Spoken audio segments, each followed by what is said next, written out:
Hello friends, இன்னைக்கு நம்ம இங்கிலீஷில் பேசலாங்கிற நிகழ்ச்சியில் புதுசாக என்னெல்லாம் கற்றுக்க போகிறோம், என்னெல்லாம் பார்த்துட்ருக்கோம் அப்படிங்கிற ஒரு சின்ன ரீகலெக்ஷன்ஸ் அதோட போயிடலாம். ஸோ ரீகலெக்ஷன் அண்ட் ரீகால் அப்படிங்கிறது இருக்கு இல்லையா? ஸோ நம்ம என்ன பார்த்துட்ருக்கோம், டென்சஸ் அப்படிங்கிற ஒரு விஷயத்தை பார்த்துட்ருக்கோம் இல்லையா? அதாவது காலங்கள் அப்படிங்கிறத. ஸோ இந்த காலங்கள் அப்படிங்கும்போது நம்மக்கிட்ட எவ்வளோ கைண்ட்ஸ் ஆஃப் டென்ஸ் இருக்குது? 12 கைண்ட்ஸ் ஆஃப் டென்சஸ் அப்படின்றது இருக்குது. ஒவ்வொரு டென்ஸுமே என்ன பண்ணும், ஒவ்வொரு அர்த்தங்களை ப்ரொவைட் பண்ணிக்கிட்டு தான் இருக்கும். அதுவுமே எப்படி அந்த வேர்ப் ஃபார்முக்கு தக்கின மாதிரி நமக்கு ப்ரொவைடன்ஸ் கொடுத்துட்டு தான் இருக்கும். ஸோ வேர்ப் ஃபார்ம்ஸ் அப்படிங்கிறது V1, V2, V3 அப்படின்னு இருக்கு. அது இல்லாமல் V1 + INGயும் இருக்கு. ஸோ அப்போ அந்த வேர்ப் ஃபார்ம் என்ன பண்ணும், நீங்கள் எந்த ரூல் எடுக்கிறீங்களோ அந்த ரூலுக்கு ஏற்ற மாதிரி என்ன பண்ணும், அந்த ரூலை வந்து அந்த சென்டென்ஸை வந்து அமைச்சு கொடுக்கும். ஸோ அப்படி நம்ம பார்த்துட்டு இருக்கக்கூடிய சென்டென்ஸ் என்னன்னா, நமக்கு ஃபியூச்சர் பர்ஃபெக்ட் டென்ஸ் இல்லையா? ஃபியூச்சர் பர்ஃபெக்ட் டென்ஸில் என்ன வேர்ப் ஃபார்மை எப்படி அப்ளை பண்ணலாம் அப்படிங்கிறது. அப்போ ஒரு டென்ஸ்க்கும் ஒரு ரூல் இருக்குன்னு சொல்லியிருக்கோம். அந்த வேர்ப் எடுத்து இந்த ஃபியூச்சர் பர்ஃபெக்ட் டென்ஸ்குள்ளார அந்த ரூலை வந்து அமைக்க போகிறோம். ஸோ அப்போ ரூல் இஸ் ரெடி. அப்போ நம்ம வேர்ப் ஃபார்மும் ரெடி ஆயிடுச்சு இல்லையா? இது வந்து யாரை இண்டிகேட் பண்ணணும், யாரை குறிக்கணும், சப்ஜெக்டை குறிக்கணும். அப்போ ஒரு subject, rule and verb form வந்து V2ஆ, V3ஆ இல்லை V1ஆ டிபெண்ட்ஸ் ஆன் த ரூலுக்கு ஏற்ற மாதிரி நம்ம வேர்ப் ஃபார்ம்ஸை அமைச்சிருவோம். அண்ட் ஃபாலோட் பை நம்ம என்ன பண்ண போகிறோம், அழகாக அந்த சென்டென்ஸை நம்ம முழுமையடைய செய்யணும் அப்படின்னு நினச்சா நீங்கள் என்ன பண்ணலாம், அந்த சென்டென்ஸ்க்கு என்ன ஃபுல்ஃபில்மெண்ட் தரணுமோ அதை நீங்கள் ப்ரொவைட் பண்ணிக்கலாம். ஸோ இதுதான் ஒரு வாக்கியத்தை வந்து பர்ஃபெக்டாக அமைக்கிறதுக்கு இல்லையா? ஸோ அப்படி இருக்கும்போது இன்னைக்கான சென்டென்ஸ் என்ன, இன்னைக்கான ரூல் என்ன, அந்த ரூலை வச்சு நம்ம எப்படி வேர்ப் ஃபார்மை யூஸ் பண்ணி சென்டென்ஸ் எழுதலாம்னு சொல்லி தருவாங்க. பார்த்துட்டு இருக்கிறது future perfect tense.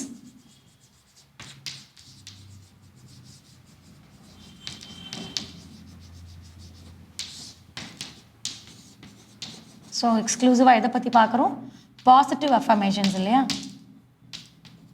So positive affirmation அப்படிங்கிறது, ஸோ இதில் வேர்ப் ஃபார்ம்ஸ் இருக்குது. V1, V2, V3. அதாவது ப்ரெசன்ட், பாஸ்ட் பார்ட்டிசிபல் அப்படிங்கிறது. ஸோ இன்றைக்கான வேர்ப் என்ன அப்படின்னா ஃபைட் அப்படிங்கிறது தான்.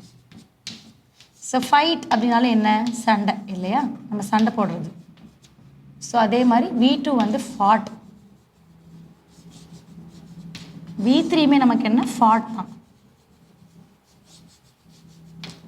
ஸோ இப்போ V2க்கு வந்து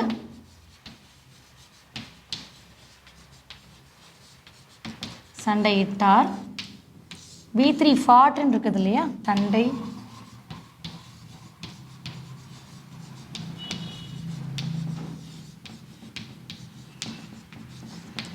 ஸோ ஃபைட், ஃபாட், சண்டையிட்டார், சண்டையிட்டு இருப்பார் அப்படிங்கிறத நம்ம என்ன பண்ணலாம், ப்ரெசன்ட், பாஸ்ட் பார்ட்டிசிபலில் பிரித்து சொல்லியாச்சு. ஸோ இப்போ என்ன பண்ணலாம்னா சப்ஜெக்டோட இண்டிகேட் பண்ணோம் இல்லையா?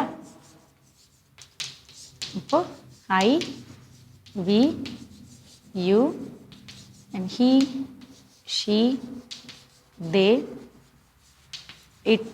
ஸோ இவங்கெல்லாம் நம்ம என்ன இருக்காங்க, சப்ஜெக்ட் ரோலில் இருக்காங்க. ஸோ ஃப்யூச்சரில் வரும்போது என்ன ரூல் வரணும் அப்படின்றது, ஃப்யூச்சர் பர்ஃபெக்ட்டுக்கான ரூல் யூஸ் பண்ணோம் இல்லையா? ஸோ ஃப்யூச்சர் பர்ஃபெக்ட்னா will have. So will have plus V3. இந்த ரூலுக்கு இந்த வேர்ப் ஃபார்ம் தான் இருக்குது. ஸோ அப்போ இந்த ரூலுக்கு இந்த வேர்ப் ஃபார்ம் தான் V3 அப்படிங்கிறது பாஸ்ட் பார்ட்டிசிபல்.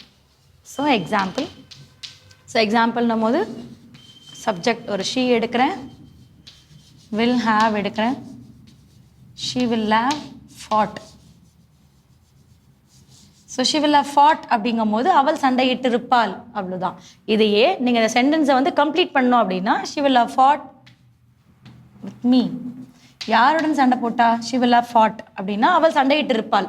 யாரோட சண்டையிட்டு இருப்பாங்க அப்படின்னு கேட்டால் நீங்கள் அந்த இடத்த நீங்கள் சொல்லிக்கலாம், ஃப்ரெண்டோட, அம்மாவோட, அப்பாவோட, இல்லை என்னோட சண்டை போட்டாங்க. அப்போ she will have fought with me. அப்போ யார் கூட சண்டை போட்டாங்க, என்னுடன் சண்டை போட்டாங்க இல்லையா? அப்போ ஃபர்ஸ்ட் ஒன் ஷீங்கிறது, அவள், with me இல்லையா, அது செகண்டு, என்னுடன், will have fought,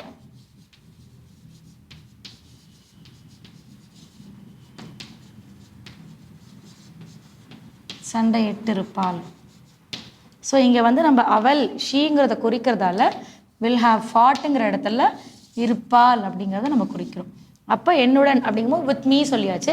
இந்த இடத்துல நீங்கள் இந்த வித் மீக்கு பதில் நீங்கள் என்ன பண்ணிக்கலாம்னா வேறு ஏதாவது வார்த்தை கூட, இல்லை மாம், வித் மை மாம்னு சொல்லிக்கலாம், இல்லை அப்பாவோட, அண்ணனோட அப்படின்லாம், இல்லை ஏதாவது ஒரு டோர் கூட சண்டை போடுறாங்க கூட சொல்லலாம். she will have fought with the door அப்படின்னா அவங்க அந்த கதவோட என்ன பண்ணிட்டு இருக்கா, சண்டையிட்டு இருக்கா அப்படிங்கிறது இல்லையா? ஸோ ஏதோ ஒரு விஷயத்தோட கம்ப்ளீட். இல்லை she will have fought with her lunch box, அவள் லஞ்ச் பாக்ஸோட என்ன பண்ணிட்டு இருக்கா, சண்டை போட்டுட்டு இருக்கா திறக்கிறதுக்கு அப்படிங்கிறது ஒரு ஃபன் வேர்ட்ஸோட கூட நம்ம சொல்லலாம் இல்லையா? ஸோ அப்போ இதே இடத்துல இந்த சப்ஜெக்ட் சப்ஜெக்ட்டுக்கு பதிலாக நம்ம என்ன பண்ணலாம், நேமை யூஸ் பண்ணலாம்.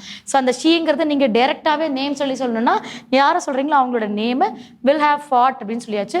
வித் யார் கூட அப்படிங்கிறது. மேம் இது கம்பல்சரி பண்ணணுமான்னு கேட்டிங்கன்னா இட் இஸ் நாட் மேண்டேட்ரி. இது கம்பல்சரி கிடையாது. இதோடு நீங்கள் நிறுத்திக்கலாம். ஒரு ஷார்ட்டாக சொல்லணும்னா நிறுத்திக்கலாம். ஆனால் அது எங்கே எப்போ சொல்லணும்னா இதோட கண்டினியூ பண்ணுறது தான் நல்லது. உங்களுக்கு புதுசாக ஒரு சென்டென்ஸ் எடுத்திங்கன்னா திருப்பி அது எக்ஸ்டெண்ட் ஆகும். இதோடய அழகாக எடுத்துகிட்டு போனீங்கன்னா ஒரு சென்டென்ஸ் வந்து அழகாக முழுமை அடைஞ்சிருக்கும். ஸோ இன்றைக்கான வேர்ப் ஃபார்ம் ஃபைட், ஃபாட் இல்லையா? ஸோ ஒரு சென்டென்ஸை எழுதும் போதுமே நம்மளும் என்ன பண்ணுறோம், ஃபைட் பண்ணி தான் எழுதிட்டு இருக்கோம் இல்லையா? ஸோ அப்படி இருக்கும்போது இந்த சென்டென்ஸ், இந்த வேர்ப் ஃபார்ம் வச்சுட்டு ஒரு 5 to 10 சென்டென்சஸ் ஹோம்ஒர்க் பண்ணுங்கள். அந்த ஹோம்ஒர்க் பண்ண சென்டென்ஸை எப்படியாவது பேசி பழகுங்க. ஸோ அடுத்த கிளாஸில் அடுத்த ஒரு இன்ட்ரெஸ்டிங்கான சென்டென்ஸோட உங்களை மீட் பண்ணுறேன். தேங்க்யூ.